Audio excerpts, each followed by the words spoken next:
أعوذ بالله من الشيطان الرجيم بسم الله الرحمن الرحيم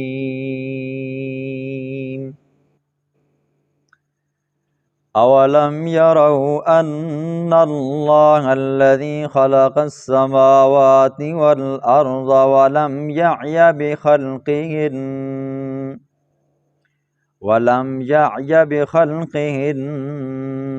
بقادر على أن يحيي الموتى بلى إنه على كل شيء قدير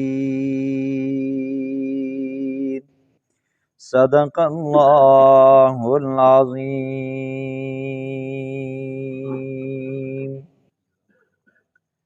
ماقبل درس میں آپ نے جنات کے اسلام لانے کا واقعہ سنا تھا۔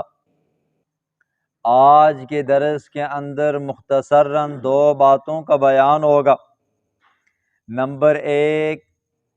قیامت کے اس بات کے لیے اللہ رب العزت دلیل عقلی دیں گے۔ نمبر دو، اولو العزم کون ہیں؟ اس صورت کے اندر اللہ رب العزت نے تین مضمونوں کو بیان فرمایا جی۔ نمبر ایک، توحید کو، نمبر دو، رسالت کو، نمبر تین، قیامت کو۔ قیامت کے منکر تھے تو کہنے لگے یہی زندگی ہے، مرنے کے بعد جب مر جائیں گے، گل جائیں گے، سڑ جائیں گے، نہ کوئی اٹھایا جانا ہے، نہ کوئی حساب ہے، نہ کتاب ہے، نہ جنت ہے، نہ جہنم ہے۔ تو اللہ رب العزت نے آخر میں آ کر دوبارہ قیامت کے اس بات کے لیے اللہ نے ایک عقلی دلیل دی ہے۔ بندہ عقل سے سمجھ جاتا ہے۔ اولم یروا، کیا انہوں نے نہیں دیکھا، ان اللہ الذی، بے شک اللہ وہ ذات ہے جس نے خلق السماوات والارض، پیدا کیا آسمانوں کو، والارض اور زمین کو، ولم یعی بخلقہن، اور اللہ ان کے پیدا کرنے کے اندر تھکا نہیں ہے، بقادر، اللہ قادر ہے اس بات کے اوپر، علی ان یحیی الموتى، یہ کہ زندہ کرے گا مردوں کو قیامت والے دن، بلا کیوں نہیں، انہ علی کل شیء قدیر، بے شک وہ اللہ ہر چیز کے اوپر قادر ہے۔ دنیا کا کوئی بھی کافر ہو، دنیا کا کوئی بھی مشرک ہو، مسلمان تو مسلمان ہے نا جی، مومن تو مومن ہے، چاہے اس امت کے ہوں یا پچھلی امتوں کے ہوں، ہر ایک اس بات کا قائل ہے کہ زمین کا بنانے والا، آسمان کا بنانے والا، اس کے درمیان کا جو نظام ہے، اس کا چلانے والا کون ہے جی؟ اللہ ہے۔ سورۃ زمر میں اللہ فرماتے ہیں، پھر اسی طرح 20ویں پارے میں بھی آپ نے سنا ہے، وَلَئِن سَأَلْتَهُم مَّنْ خَلَقَ السَّمَاوَاتِ وَالْأَرْضَ لَيَقُولُنَّ اللَّهُ، میرا محبوب ان سے پوچھ آسمانوں کو کس نے پیدا کیا، زمین کو کس نے پیدا کیا، تو یہ کہیں گے ضرور بضرور، یہ کہیں گے اللہ، اللہ نے پیدا کیا۔ سوائے دہریوں کے دنیا میں کوئی بھی کافر اس بات کا قائل نہیں ہے کہ یہ زمین و آسمان کا بنانے والا کوئی اور ہے، سوائے اللہ کے۔ دہری اللہ کے وجود کے منکر ہیں جی، یہ بعد میں پیدا ہوئے۔ جو لوگ آپ میں سے پرانے ہیں نا جی، 1937-38 کے اندر جب روس عروج پر تھا جی، ڈنکا بجتا تھا، دنیا اس سے ڈرتی تھی، جس طرح آج کل امریکہ سپر پاور بنا ہوا ہے، تو انہوں نے اپنے ملک کے اندر دو جنازے نکالے جی، ایک جنازہ خدا کا نکالا، ایک جنازہ انہوں نے مذہب کا نکالا جی، ٹھیک ہے۔ چرپائی ڈالی، چرپائی کے اوپر دو علامتی چیزیں رکھی جی، کہا کہ یہ کیا ہے جی، ایک خدا ہے اور ایک کیا ہے جی، مذہب ہے۔ پھر اس کو ڈھول ڈھمکے باجوں کے ساتھ جی اپنے ملک سے نکالتے نکالتے نکالتے جب سرحد پہ پہنچے نا جی، پھر لاتوں کی، مکوں کی جی، ککوں کی، اوپر سے ڈنڈوں کی برسات کی، کہنے لگے یہ گیا خدا اور یہ گیا مذہب جی۔ اب نہ ہمارے ملک کے اندر نہ خدا رہے گا، نہ کیا جی کوئی مذہب رہے گا، اب موج مستی مارو، زمانہ چلا جی۔ ظاہر بات ہے جب عروج آتا ہے نا جی، بندہ نا پھر ہر چیز بھول جاتا ہے۔ اسرائیل نے اپنے باطل نظریات منانے کے لیے نا جی کئی کروڑ انسانوں کو قتل کیا، کئی کروڑ انسانوں کو جی، بس یہ ہے کہ ہمارا سکہ مانا جائے۔ پھر جب زمانہ آیا ہٹلر کا نا جی، تو ہٹلر نے ایسی پھینٹی لگائی، وہی لیڈر جو کہتے تھے کوئی خدا نہیں ہے جی، خدا کو ہم نے کیا کر دیا جی، ملک سے نکال دیا جی، جو کہتے تھے کہ بھئی کوئی مذہب نہیں، ہم نے مذہب کو بھی کیا کر دیا جی، نکال دیا، وہی لیڈر اعلان کرنے پہ مجبور ہو گئے، لوگوں کو ملنے پر مجبور ہو گئے کہ بھئی ہر بندہ، ہر فرقے والا، ہر مذہب والا اپنے خدا کو یاد کرے، دعا کرے، اس بلا سے ہماری جان چھوٹے جی۔ جب ہٹلر کی ککیں لگی نا جی، تب ان کو پتہ چلا کہ واقعی نا خدا بھی ہے جی، ٹھیک ہے، سوائے داہریوں کے اور کوئی بھی نہیں ہے جی جو یہ کہتا ہو کہ زمین و آسمانوں کا نظام بنانے والا کیا ہے جی، اللہ نہیں ہے، ایسا کوئی نہیں ہے سوائے داہریوں کے۔ وَيَوْمَ يُعْرَضُ الَّذِينَ كَفَرُوا عَلَى النَّارِ، اور جس دن پیش کیا جائے گا الذین، ان لوگوں کو، کفروا جنہوں نے کفر کیا، علی النار، آگ کے اوپر، الیس ھذا بالحق، ان کو کہا جائے گا کیا یہ حق نہیں ہے؟ کیا تمہیں کہا نہیں تھا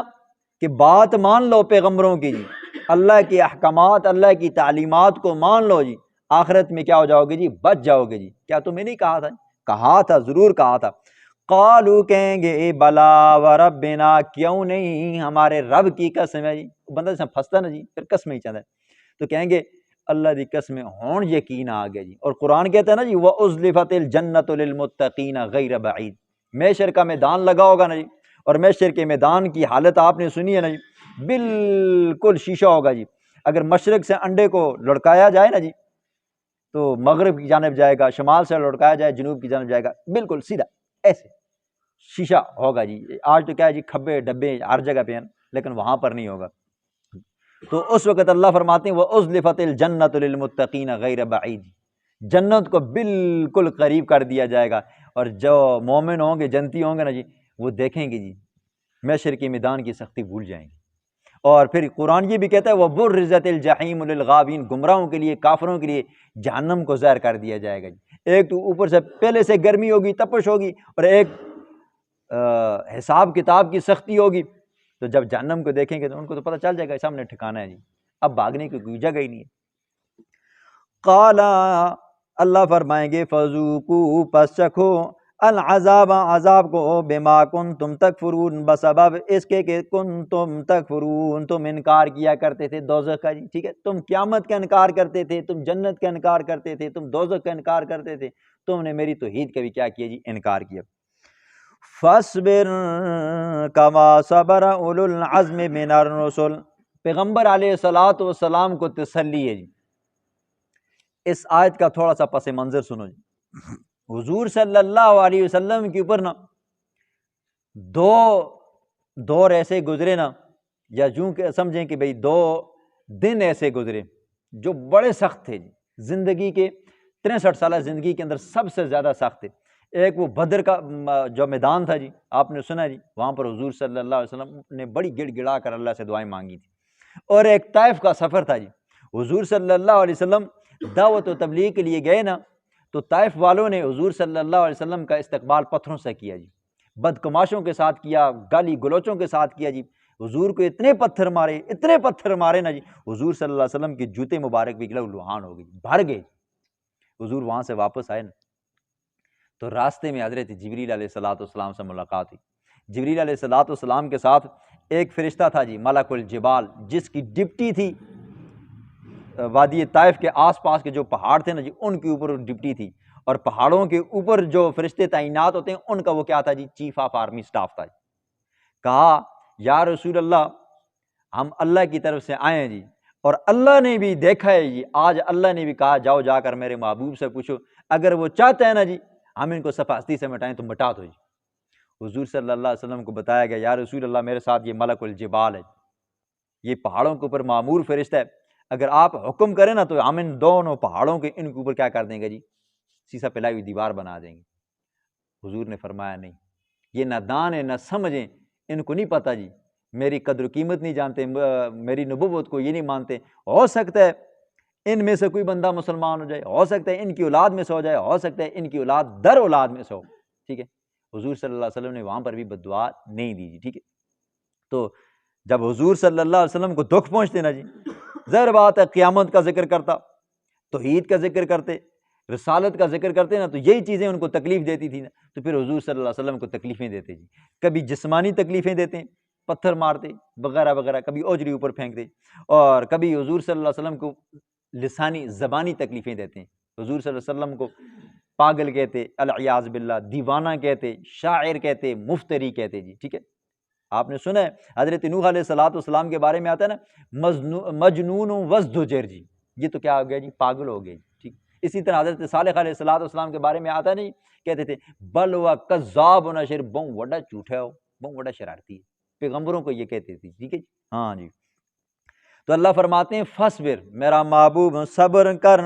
کما صبر، جیسا کہ صبر کیا ہے اولو العزم من الرسول، ہمت والے پیغمبروں میں سے جی، ٹھیک ہے۔ اولو العزم کون ہے جی؟ تو مفسرین میں سے حضرت مولانا حسین علی الوانی رحمہ اللہ فرماتے ہیں اولو العزم سارے کے سارے پیغمبر ہیں جی، حضرت آدم علیہ السلام سے لے کر جناب رسول اللہ صلی اللہ علیہ وسلم تک جتنے بھی پیغمبر آئے سارے کے سارے کیا ہے جی، اولو العزم ہیں۔ پھر جب قرآن کی آیت آتی ہے تلک الرسل فضلنا بعضهم علی بعض، ہم نے بعض رسولوں کو بعض پر کیا کر دیا جی، فضیلت دی ہے، تو پھر فرماتے ہیں ان 1,24,000 کم و بیش پیغمبروں میں سے پھر اللہ نے 5 کو جو شان بخشی ہے نا جی، باقیوں کی شان کیا ہے جی، تھوڑی سی ہلکی ہے۔ پہلے نمبر پر امام الانبیاء جناب رسول اللہ صلی اللہ علیہ وسلم، دوسرے نمبر پر حضرت نوح نجی اللہ ہیں، تیسرے نمبر پر حضرت ابراہیم خلیل اللہ ہیں، چوتھے نمبر پر موسیٰ کلیم اللہ ہیں، اور 5ویں نمبر پر حضرت عیسیٰ روح اللہ ہیں۔ میرا محبوب صبر کرنا جیسے کہ ان 4 پیغمبروں نے صبر کیا ہے، وَلَا تَسْتَعْجِلْ لَهُمْ، اور مت جلدی مانگ عذاب ان کے لیے، کَأَنَّهُمْ، گویا کہ وہ یوم یرون، جس دن وہ دیکھیں گے، ما یوعدون، ما وہ چیز جس کا ان سے وعدہ کیا جاتا ہے، قیامت برپا ہوگی، بچے لگتے ہو، لم یلبسوا الا ساعۃ من نہار، محشر کا میدان ہوگا، تو جب محشر کے میدان کی ہولناکیوں کو، سختیوں کو، محشر کے میدان کا جو ایک دن ہوگا جی، کئی 100 سال کا ہوگا جی، تو آخرت کے مقابلے میں دنیا کی جو زندگی انہوں نے گزاری ہے نا، تو کہیں گے لم یلبسوا، نہیں وہ ٹھہرے دنیا میں، الا ساعۃ من نہار، مگر دن کا 1 گھنٹہ، 1 لمحہ، 1 سا، بلاغن، یہ پہنچانا ہے، فہل یہلک، پس نہیں ہلاک کی جاتی، الا القوم الفاسقون، مگر قوم فاسق جی، ٹھیک ہے۔ اللہ مومن قوم کو ہلاک نہیں کرتا جی، جو قوم حد سے زیادہ بڑھ جاتی ہے نا، تو پھر اللہ اس کو کیا کر دیتا ہے جی، صفحہ ہستی سے مٹا دیتا ہے۔ اللہ اپنے عذابوں سے بچائے جی۔